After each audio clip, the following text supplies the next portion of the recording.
Olá, gente, muito boa noite, bom dia, boa tarde, não sei que horas você está assistindo a nossa Terça Teológica que está começando agora.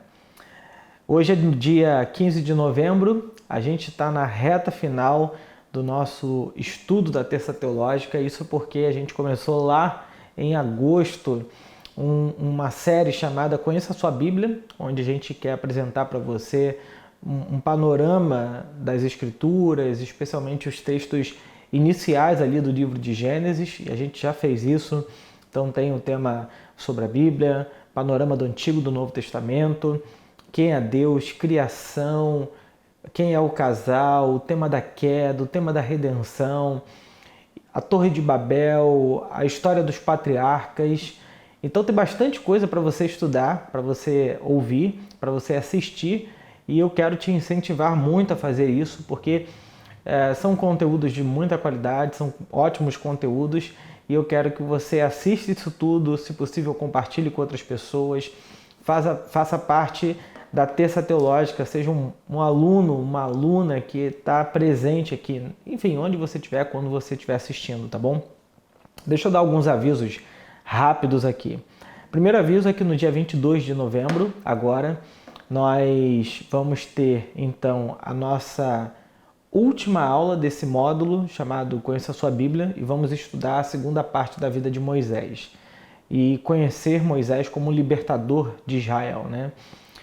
No dia 6 de dezembro, Herbert, mas não vai ter aula no dia 29? Não. Por que não vai ter aula no dia 29? Porque no dia 29 de novembro, terça-feira, nós teremos um evento aqui na igreja, um grande evento chamado Plena Profissionais.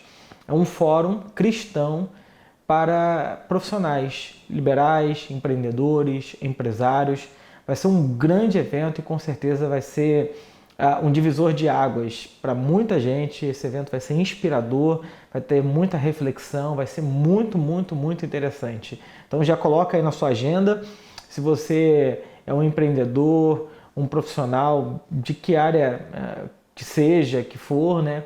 Você tem que estar aqui no Plena Profissionais. Vai ser muito legal. Então, avisos da Terça Teológica, 22, semana que vem, nós temos uma aula, a segunda parte da vida de Moisés, e no dia 6 de dezembro nós teremos uma aula magna, será presencial e será uma aula de encerramento do semestre. Então é muito importante que você deixe isso bem gravado aí na sua cabeça, na sua agenda, que a última aula que teremos será no dia 6 de dezembro, uma aula magna presencial para encerrar o semestre, tá bom?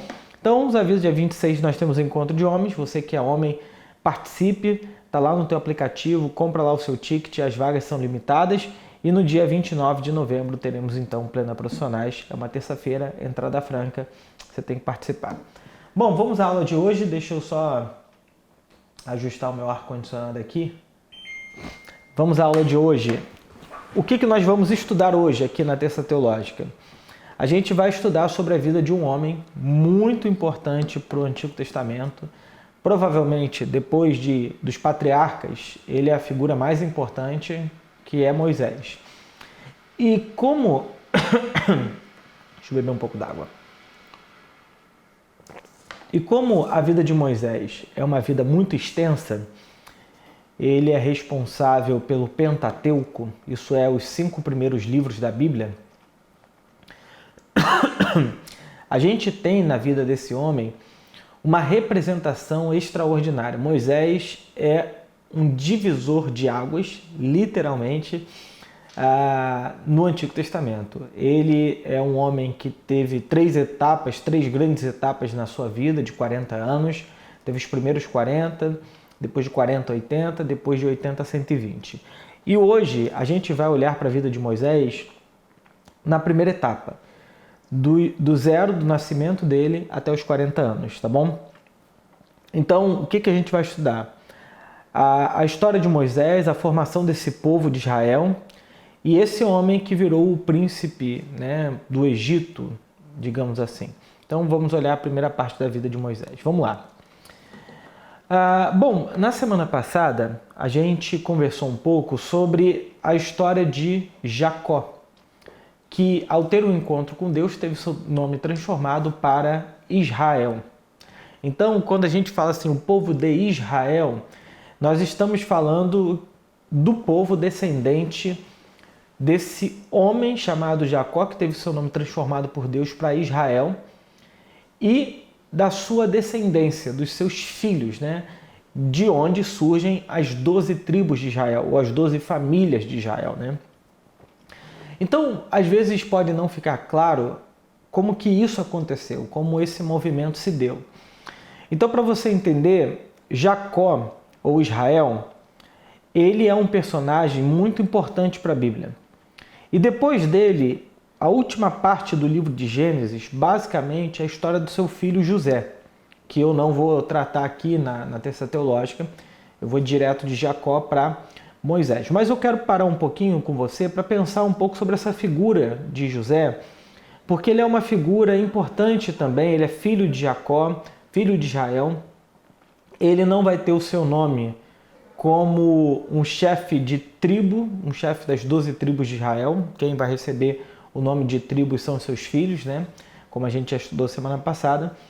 E José é uma figura que tem, na narrativa do livro de Gênesis, dedicado a ele, os capítulos do 37 ao 50. Então José é uma figura importantíssima para a história do livro de Gênesis. É uma figura de transição. Por quê? Para tu ter ideia, José é um homem que tem mais capítulos do que todos os patriarcas de Israel. Ele tem mais capítulos dedicados a ele do que Abraão, do que Isaac, do que Jacó. Isso não significa que ele é mais importante, mas ele tem mais texto dedicado a ele do que aos patriarcas.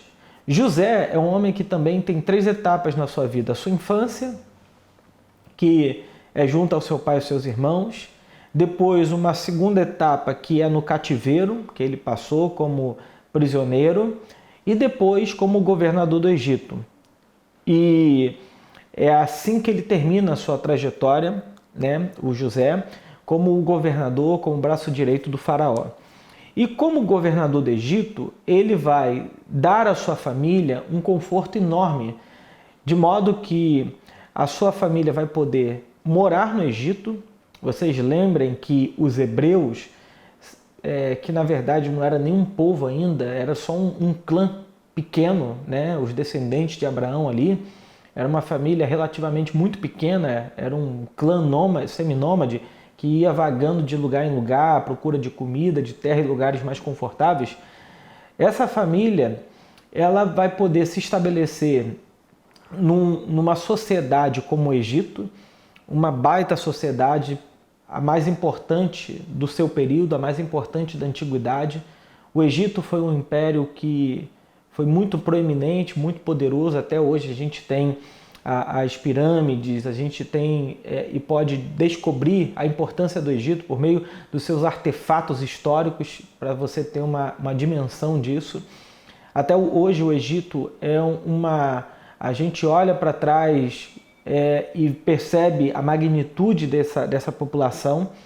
E quem vai propiciar, quem vai abrir as portas para que a sua família, que até então era só uma família, pudesse morar no Egito, e não só morar, como evoluir, crescer no Egito, vai ser José. Ele é uma figura central nesse processo. Ele vai trazer a sua família vai poder crescer ali. E o que acontece é exatamente isso.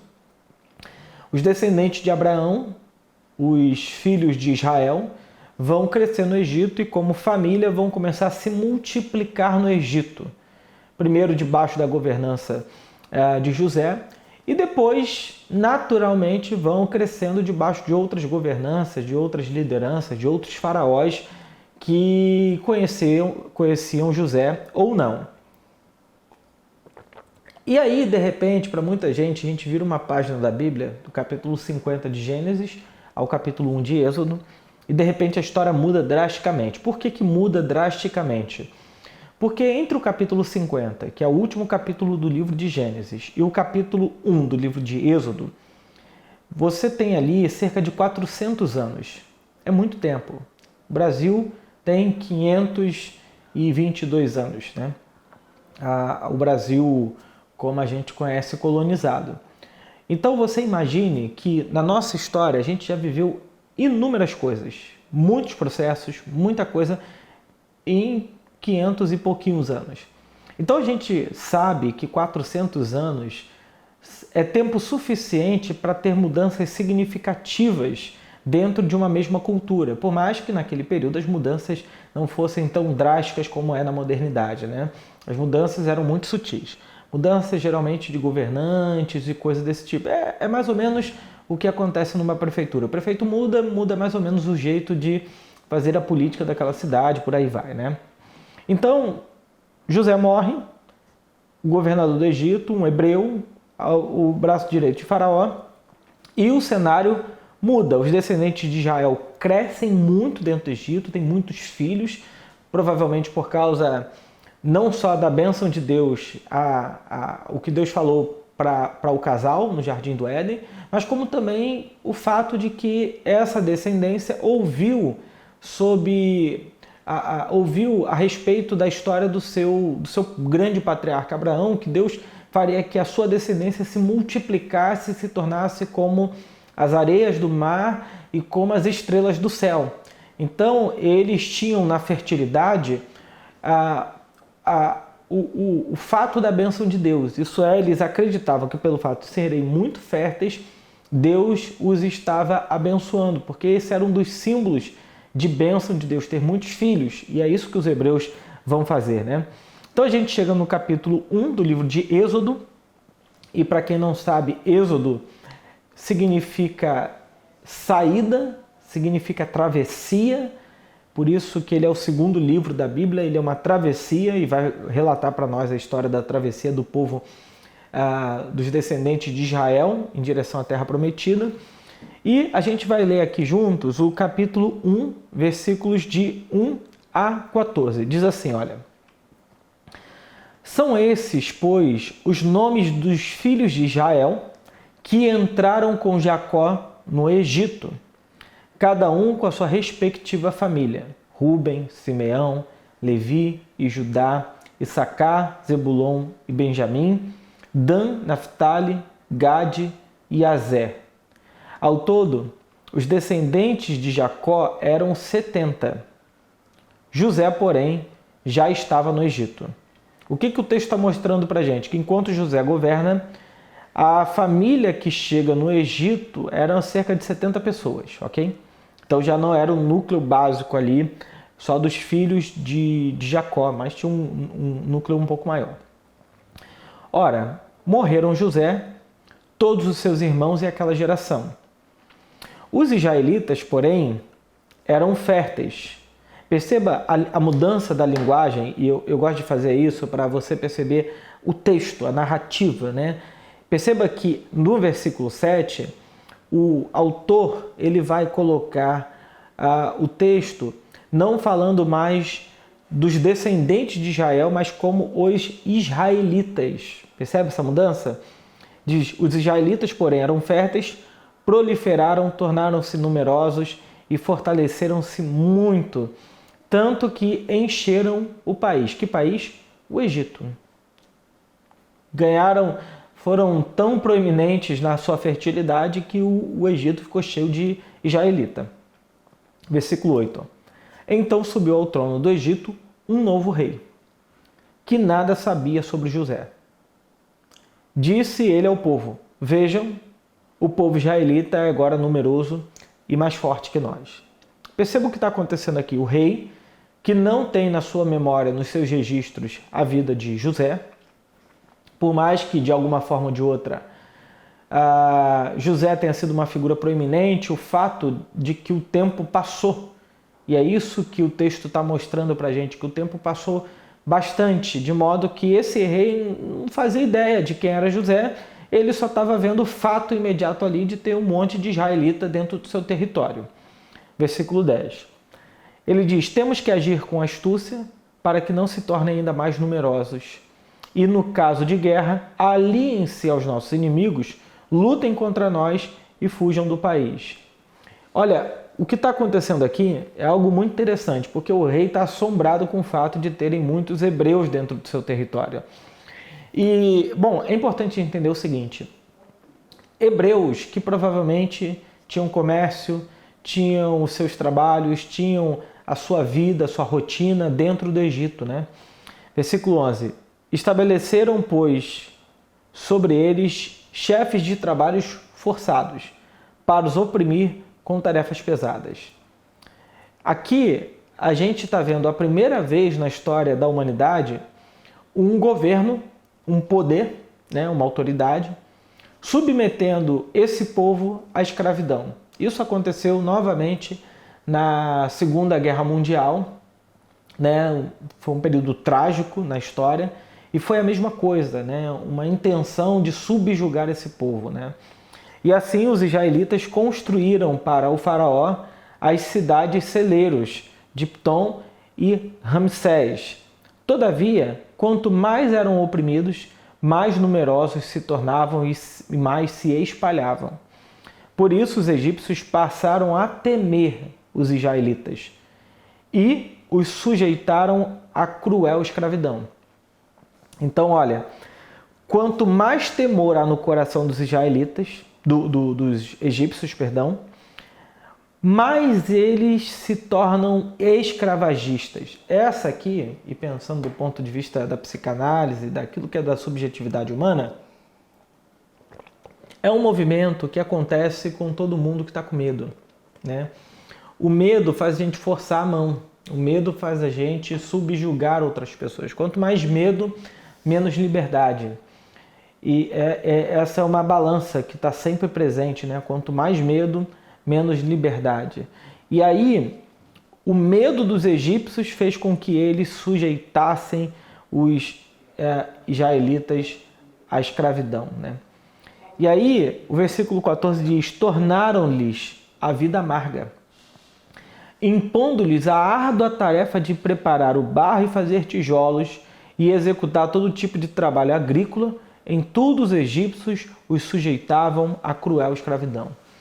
Aqui nós temos um povo que primeiro tem um rei com medo e depois o povo fica com medo. Isso aqui é um princípio de liderança muito extraordinário. Primeiro o rei, depois o povo tem medo, né? E o medo leva essa população a subjugar um outro povo, que a princípio não está fazendo nada a eles, não está ameaçando. É uma fantasia de que se deixar crescer esse povo vai subjugar ou fugir ou abandonar os egípcios, né? E aí o que eles fazem é tornar a vida dessas pessoas amarga, pesada. É a mesma coisa, acontece no Brasil durante o período de escravidão que a gente vive aqui no país. Acontece em períodos de crise, quando hoje empresários submetem os seus funcionários a um trabalho mais pesado por conta do medo do que pode acontecer. Essa lógica de que eu forçando o trabalho eu vou subjugar as pessoas é uma lógica tenebrosa, diabólica. A Bíblia não é contra o trabalho, obviamente. A Bíblia ensina as pessoas e incentiva as pessoas a trabalharem. Inclusive é uma parte do mandato cultural, né, de cultivar, cuidar da terra. Agora, quando o trabalho é forçado, é pesado, quando ele se torna insustentável, aí nós estamos falando de um trabalho que é pecaminoso. Ele é ruim, ele faz mal para a alma humana. Por isso que o texto diz que no versículo 14, a maneira forçosa dos egípcios imporem o trabalho aos israelitas tornaram-lhes a vida amarga. Então, a gente pode construir um sistema de mundo onde as pessoas sofram e tenham uma vida mais amarga por conta da sua rotina de trabalho, inclusive no século XXI, né?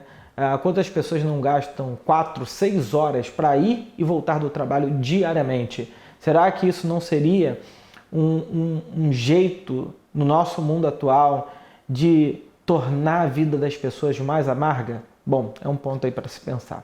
Vamos lá. Então a gente tem aqui uma transição. Enquanto José estava vivo, a sua família era bem cuidada, os israelitas, seus irmãos, seu pai tiveram dignidade, o Egito era bem cuidado e o faraó tinha bom relacionamento com José. Com a morte de José e tendo assumido um novo faraó ao trono que não conhecia José, isso é durante o período de 400 anos mais ou menos, surge um novo faraó, um homem extremamente inseguro, melindroso, como é muito comum nas figuras de autoridade. E parece uma contradição, só que não é, né? Porque uma figura de autoridade que não tem a segurança de si, ele coloca toda a sua insegurança, projeta essa insegurança nos seus cidadãos, nos seus funcionários e vai pesando a mão com todo mundo de modo que todo mundo se sente inseguro com essas pessoas, né? Então é uma insegurança muito grande desses homens com a capa de autoridade, de segurança, né? O faraó que era um homem inseguro. E por conta disso, os hebreus são submetidos a uma escravidão desnecessária. Bom, o relato da história de Moisés, ele surge de uma maneira interessante. A Bíblia conta a história de duas parteiras, Sifrá e Puá, e é interessante que no relato de Gênesis, elas têm nome e o faraó não tem nome. A gente conhece a história de Sifrá e Puá, mas a gente não sabe quem era o faraó daquele período porque a Bíblia não relata. A gente até sabe por conta das pesquisas que foram feitas recentemente. Mas isso aqui é um fator muito interessante. O autor bíblico preserva o nome de duas parteiras, mas não preserva o nome de faraó. Isso é uma coisa muito interessante. E esse relato está lá em Êxodo, capítulo 1, versículos 15 ao 22, que diz assim: O rei do Egito, esse rei inseguro, ordenou às parteiras dos hebreus, que se chamavam Sifrá e Puá, dizendo o seguinte: olha, quando vocês ajudarem as hebreias a dar à luz, verifiquem se é menino. Se for, matem-no. Se for menina, deixem-na viver. Todavia as parteiras temeram a Deus e não obedeceram às ordens do rei do Egito. Deixaram viver os meninos. Então o rei do Egito convocou as parteiras e lhes perguntou: por que vocês fizeram isso? Por que deixaram viver os meninos? Responderam as parteiras ao faraó: as mulheres hebreias não são como as egípcias. São cheias de vigor e dão à luz antes de chegarem as parteiras. Deus foi bondoso com as parteiras e o povo ia se tornando ainda mais numeroso, cada vez mais forte, visto que as parteiras temeram a Deus e concedeu-lhes que tivessem suas próprias famílias. Por isso o faraó ordenou a todo o povo: lancem ao Nilo todo menino recém-nascido, mas deixem viver as meninas. O que ele está fazendo? Tirando a força militar, o faraó, né, dos meninos, porque esse era o jeito que no mundo antigo você subjugava um povo, tirando a força física dos homens, a força bruta, potenciais guerreiros, e matando os meninos, deixando as meninas, você deixava a parte que podia, na mentalidade daquela época, entendam bem isso, tá?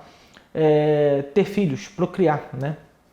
Então, a lógica de matar os meninos é tirar toda tentativa de algum tipo de rivalidade contra o faraó. Agora, uma coisa interessante aqui de Sifrá e Puá é que elas são parteiras da vida. Elas são mulheres que, por temerem a Deus, preservam a vida de todos os meninos. E é interessante que, do ponto de vista moral, elas cometem um erro, né? Digamos assim, porque elas mentem para o faraó. Elas dizem: olha, os meninos as mulheres hebreias, quando tu vai ver, já está nascido, então não deu para fazer nada. E obviamente que isso não é uma verdade, mas é uma não verdade para preservar a vida.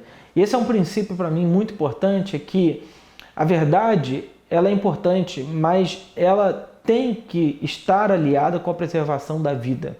Quando a verdade ela serve para matar, ela é pecado. Ela é pecado, ela é pecaminosa. Agora, quando a verdade é para preservar a vida e para salvar, ela é graciosa, ela é vontade de Deus. Por isso que a Bíblia diz que essas mulheres, por temerem a Deus, elas mentem para o faraó para preservar a vida desses meninos hebreus. Uma coisa muito interessante, né? E aí, nós chegamos então ao relato do nascimento do hebreu, que vai sabotar a lógica do Egito, a lógica do faraó. Por que Moisés é esse sabotador do Egito e do faraó? Lá no capítulo 2, então, no segundo capítulo, a gente tem um relato de como que Moisés nasceu. E o texto diz assim, olha: Um homem da tribo de Levi casou-se com uma mulher da mesma tribo. Herbert, o que é a tribo de Levi? É a família desse homem descendente de Israel chamado Levi. Então, os clãs casavam-se e tinham filhos entre si mesmos, tá? Naquele período. Então, um homem e uma mulher da mesma tribo tiveram um filho. E ela engravidou e deu luz ao filho. Vendo que era bonito, ela o escondeu por 3 meses. Quando já não mais podia escondê-lo, pegou um cesto feito de junco e o vedou com piche e betume. Vedou o bebê.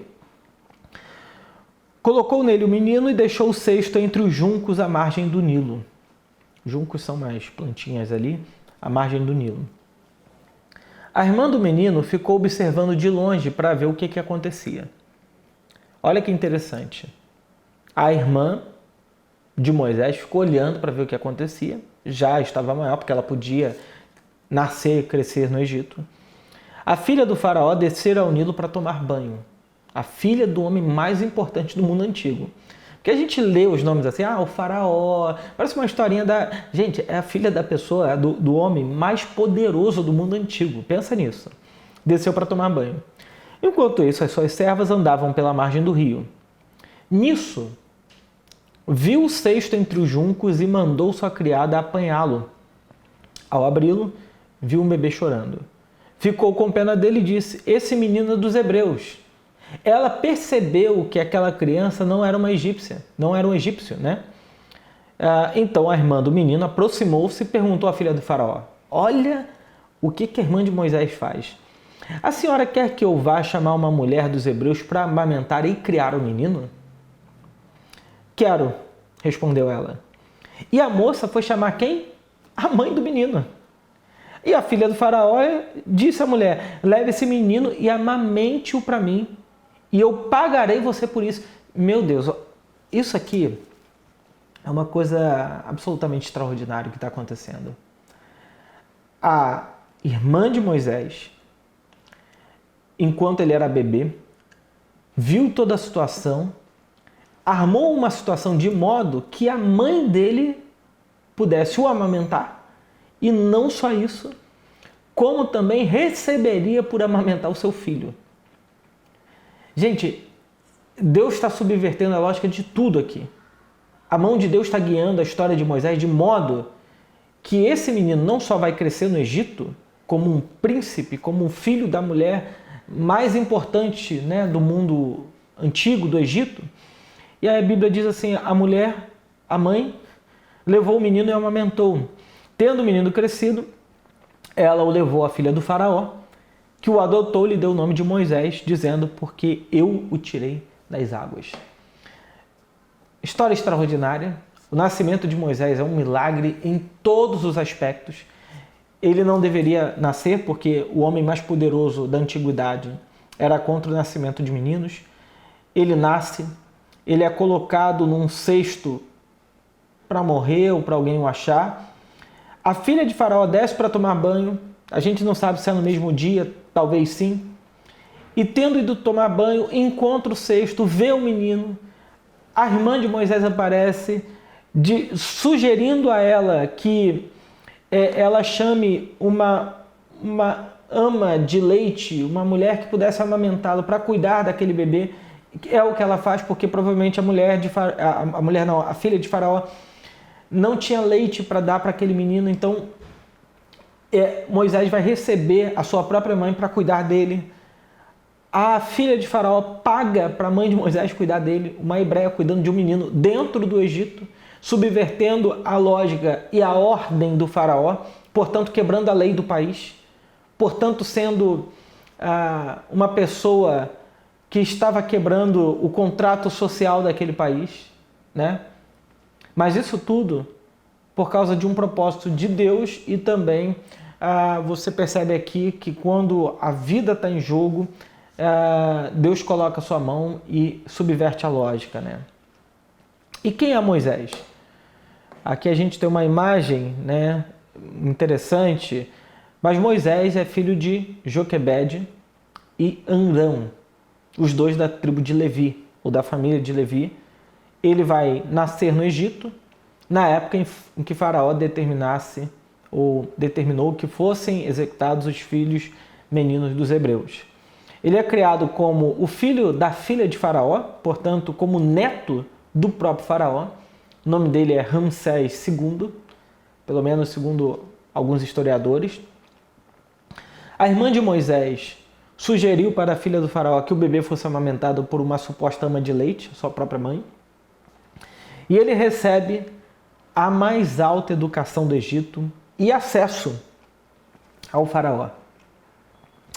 Quando a gente for falar do período da libertação, uma coisa fica clara, e tem que ficar clara. Por que Moisés consegue chegar na presença de um homem tão poderoso? Né? Porque, assim, imagina você tentar chegar na presença do ditador da Coreia do Norte. Não tem como. Eu vou tentar chegar perto para conversar com o presidente dos Estados Unidos. É muito difícil, né? Imagina na cabeça de um cara que se considerava Deus, uma divindade, o faraó era uma divindade, e que você tentaria chegar para negociar alguma coisa com um homem desse. O quanto de gente que você tinha que passar, mas só é possível isso acontecer porque Moisés nasceu onde nasceu. Sabia os traquejos, a linguagem, os contratos, os acordos, o jeito de chegar lá. Ele era neto de Faraó, neto, né? Adotado, mas era neto. E os seus primeiros 40 anos de vida foi vivendo como alguém da high society do Egito, da elite, da aristocracia do Egito. Essas sociedades não eram sociedades onde havia possibilidade de mudança de classe social, né? De ascensão da classe social. Essas sociedades eram estabelecidas a partir do nascimento. Se você era da nobreza, morria nobreza. Se você era plebeu, pobre, morria pobre. E geralmente era assim que acontecia. Você estava meio que determinado às condições circunstanciais do seu nascimento. Moisés subverte a lógica de tudo isso. Bom, o primeiro período da vida de Moisés vai se encerrar num momento muito dramático, que é quando ele mata um soldado egípcio. Então ele cresce no Egito, e aí lá no capítulo 2, versículo de 11 a 15 do livro de Êxodo, diz assim: certo dia, sendo Moisés já adulto, foi ao lugar onde estavam seus irmãos hebreus e descobriu como era pesado o trabalho que realizavam. Para ter ideia de que, às vezes, quem cresce numa elite fica alienado da realidade do povo mais pobre, né? Então, isso acontece desde o Egito Antigo, inclusive até hoje. Viu também um egípcio espancar um dos hebreus. Correu o olhar por todos os lados e, não vendo ninguém, ele mata o egípcio e o esconde na areia. No dia seguinte, saiu e viu 2 hebreus brigando. Então perguntou ao agressor: por que você está espancando seu companheiro? O homem respondeu: quem o nomeou líder e juiz sobre nós? Olha a pergunta do homem, para o homem que lá na frente vai ser tudo isso que ele está falando aqui. Quem o nomeou líder e juiz sobre nós? Quer matar-me como matou o egípcio? Moisés teve medo e pensou: com certeza tudo já foi descoberto. Quando o faraó soube disso, procurou matar Moisés, mas esse fugiu e foi morar na terra de Midian. Ali assentou-se à beira de um poço. Bom, esse é o primeiro período da vida de Moisés, primeiros 40 anos. Nesse período ele vai para a terra de Midian.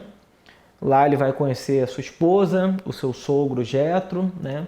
É um sacerdote do Deus Altíssimo. É interessante a gente perceber que já havia sacrifícios, sacerdócios fora, antes da lei de Moisés, a lei mosaica ser dada, mas havia já ali alguns sacerdotes que dedicavam o sacrifício a Deus, né? E ele vai para a terra de Midian, um pouco distante do Egito ali. O que podemos aprender com essa primeira parte da vida de Moisés? Primeiro, entre a lei e a vida, nós sempre ficamos com a vida, ok? Entre a lei e a vida, a gente fica com a vida. Bom, isso aqui tem muitos desdobramentos e muitas questões práticas, mas de maneira grosseira, entre a lei e a vida vale mais. Segundo, Moisés teve a mais alta preparação para a sua missão.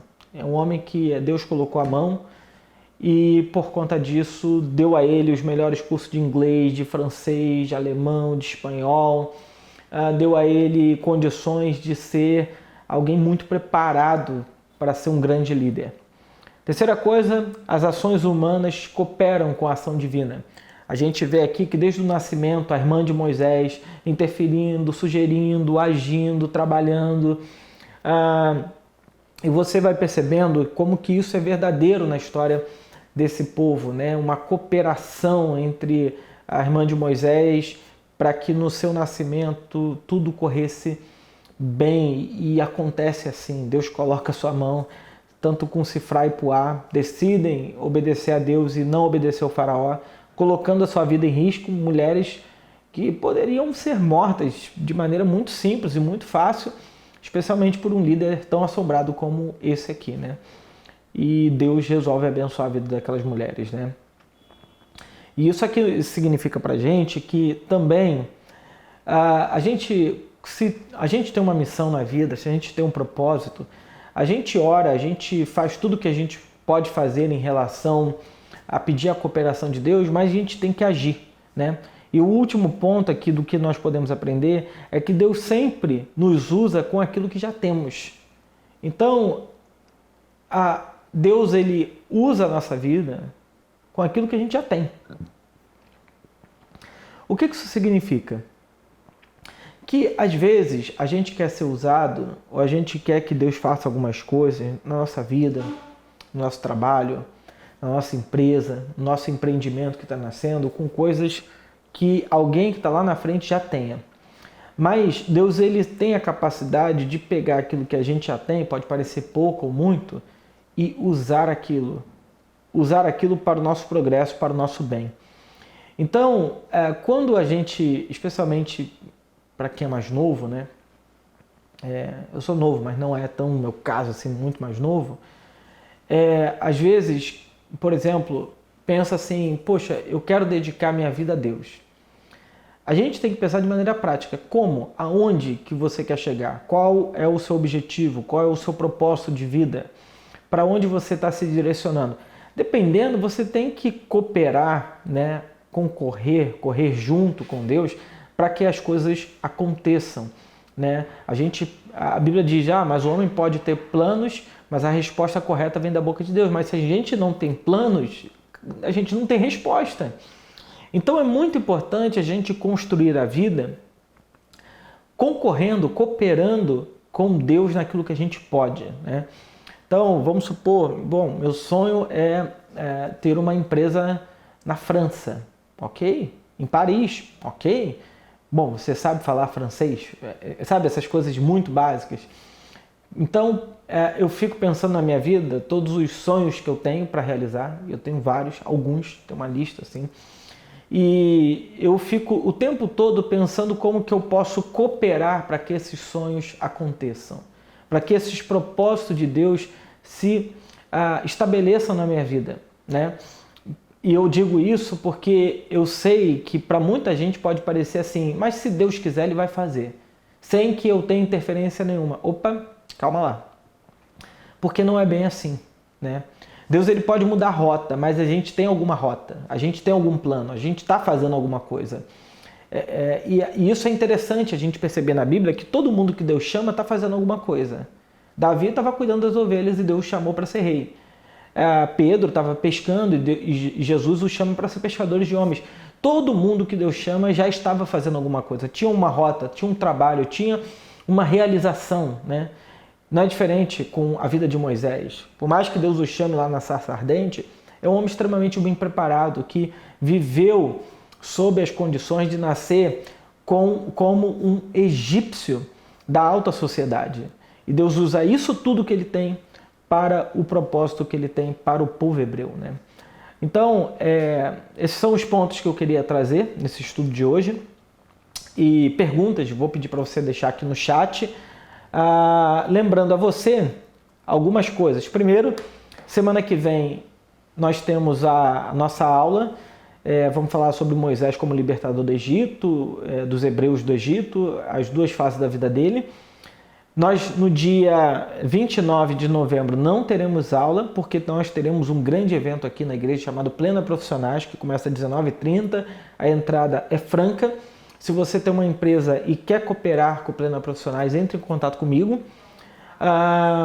E o nosso último encontro da Terça Teológica vai acontecer no dia 6 de dezembro, na nossa aula magna presencial aqui no prédio da igreja.